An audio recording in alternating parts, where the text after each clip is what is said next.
क्या आप जानते हो कि कुछ सोशल मीडिया इन्फ्लुएंसर्स जिनको हम हर दिन फॉलो करते हैं, उनका कंटेंट एक्चुअली भारत के खिलाफ एजेंडा प्रमोट कर रहा है? हाँ, सही सुना आपने। और अब गवर्नमेंट ऑफ इंडिया ने उन पे निगाह रखनी शुरू कर दी है।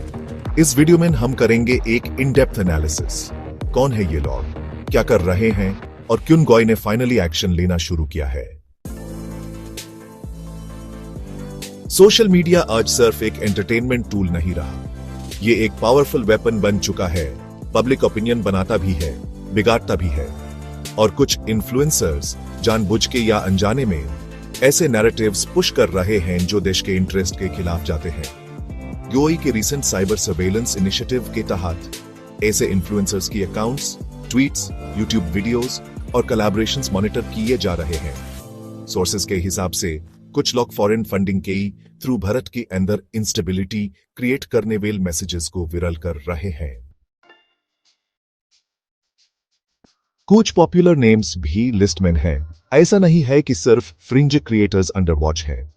इन्फ्लुएंसर्स जिनके लाखों फॉलोअर्स हैं, जिनकी रील्स हर दिन ट्रेंडिंग होती हैं, उनके भी कुछ स्टेटमेंट्स सटल या डायरेक्ट नेशनल सिक्योरिटी से लिंक्ड कंसर्न्स रेज कर रहे हैं। कुछ क्रिएटर्स पॉलिटिकल सैटायर की नाम पे एंटी नेशनल प्रोपेगेंडा फैला रहे हैं। कई बार ये कंटेंट इतना क्लेवरली डिस्गाइज्ड होता है कि नॉर्मल व्यूअर को पता भी नहीं चलता। बट जब सेम नैरेटिव बार बार पुश होता है, anti army sentiment, Kashmir miss information और फॉरेन पॉलिसीज को डिस्टॉर्ट करना, तब इशू सीरियस हो जाता है। इस पूरी कंट्रोवर्सी का कोर है पैसा।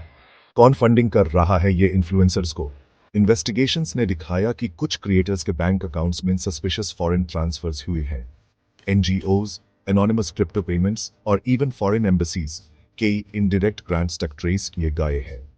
ये एक ऑर्गेनाइज्ड इकोसिस्टम बन गया है जहां कंटेंट बनने वाले, एम्पलीफाई करने वाले, पेजेस, मीम अकाउंट्स और नैरेटिव सेटर्स एक चेन में काम करते हैं।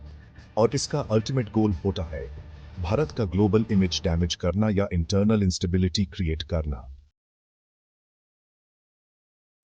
जीओआई ने अब कुछ सीरियस स्टेप्स लिए हैं। सर्टेन अकाउंट्स भी टेम्पररी बैन्स, एफसीआरए वायोलेशंस के तहत प्रोब्स, कोलैबोरेशंस के डिजिटल फुटप्रिंट्स को ट्रैक करना, मीडिया एजेंसीज और फॉरेन स्पॉन्सर्स के लिंक्स इन्वेस्टिगेट करना। डिजिटल इंडिया के एरा में ये जरूरी हो गया है कि कंटेंट फ्रीडम और नेशनल इंटरेस्ट के बीच एक लाइन ड्रॉ की जाए। जोई के नए ईटी रूल्स और साइबर सिक्योरिटी गाइडलाइंस इस डायरेक्शन में एक बड़ा कदम है। अब बात करते हैं ऑडियंस की, हम सब की। क्या हम बिना सोचे किसी भी कंटेंट को लाइक, शेयर और कमेंट करते हैं? क्या हम वेरीफाई करते हैं कि जो क्रिएटर हम फॉलो कर रहे हैं उसका एजेंडा क्या है?